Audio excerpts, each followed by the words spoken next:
Starting in 5 seconds.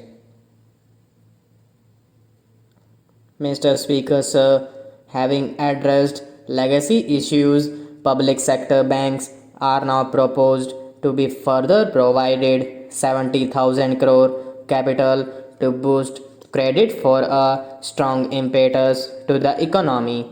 To further improve ease of living, they will leverage technology, offering online personal loans and doorstep banking and enabling customers of one public sector bank to access services across all public sector banks.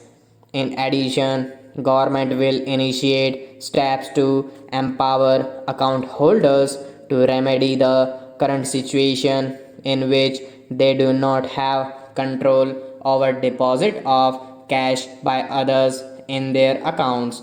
Reforms will also be undertaken to strengthen governance in public sector banks.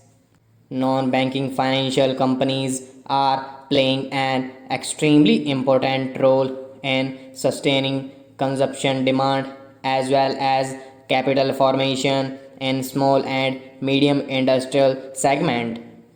NBFCs that are fundamentally sound should continue to get funding from banks and mutual funds without being unduly risk averse for purchase of high rated pooled assets of financially sound NBFCs amounting to a total of rupees 1 lakh crore during the current financial year. Government will provide one time 6 month partial credit guarantee to public sector banks for first loss of up to 10%. Further, Reserve Bank of India is the regulator for NBFCs. However, RBI has limited regulatory authority over NBFCs. Appropriate proposals for strengthening the regulatory authority of RBI over NBFCs are being placed in the finance bill. NBFCs which do public placement of debt have to maintain a debenture redemption reserve and in addition a special reserve as required by RBI has also to be maintained to allow NBFCs to raise funds in public issues.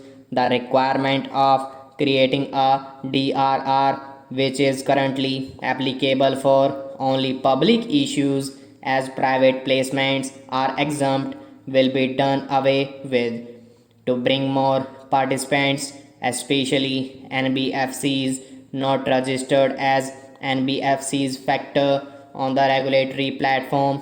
Amendment in the Factoring Regulation Act 2011 is necessary and steps will be taken to allow all NBFCs to directly participate on the regulatory platform.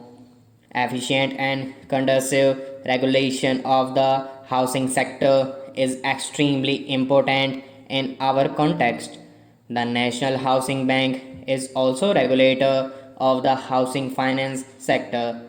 Government has announced its intention to invest 100 lakh crore in infrastructure over the next 5 years.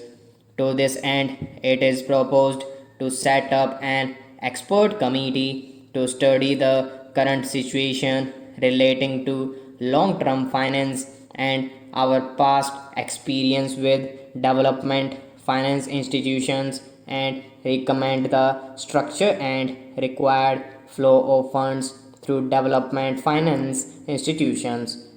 Pension Fund Regulatory and Development Authority implements and regulates the National Pension System and Atal Pension Yojana through various intermediaries including inter alia the NPS Trust, keeping in view the wider interest of the subscribers and to maintain arm's length relation of the NPS Trust with PFRDA. Steps will be taken to separate the NPS Trust from PFRDA with appropriate organizational structure.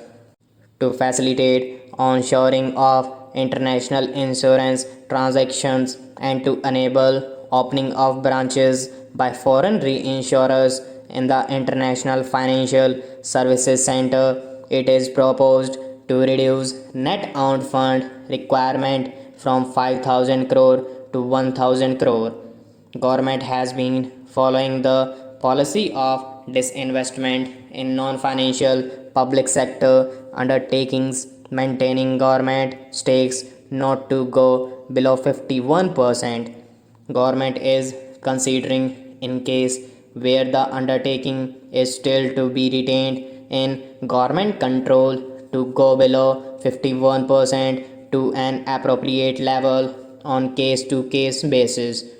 Government has also decided to modify present policy of retaining 51% government stake to retaining 51% stake inclusive of the stake of government controlled institutions. In order to improve the capital flows into the Indian economy, it is important to align domestic corporate systems and practices with global ones. It is also appreciated that global finance movement in equity uses certain parameters to evaluate the stocks in which they choose to invest. Government intends to further encourage retail participation in CPSEs, which of late has shown very encouraging upward trend. In order to provide additional investment space, the government would realign its holding in CPSEs, including banks, to permit greater availability of its shares and to improve depth of its market. Strategic disinvestment of select CPSEs would continue to remain a priority of this government. In view of current macroeconomic parameters, government would not only reinitiate the process of strategic disinvestment of Air India but would offer more CPSEs for strategic participation by the private sector. Government is setting an enhanced target of 1 lakh crore of disinvestment receipts for the financial year 2019-20.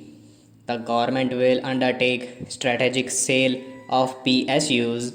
The government will also continue to do consolidation of PSUs in the non-financial space as well. Stop.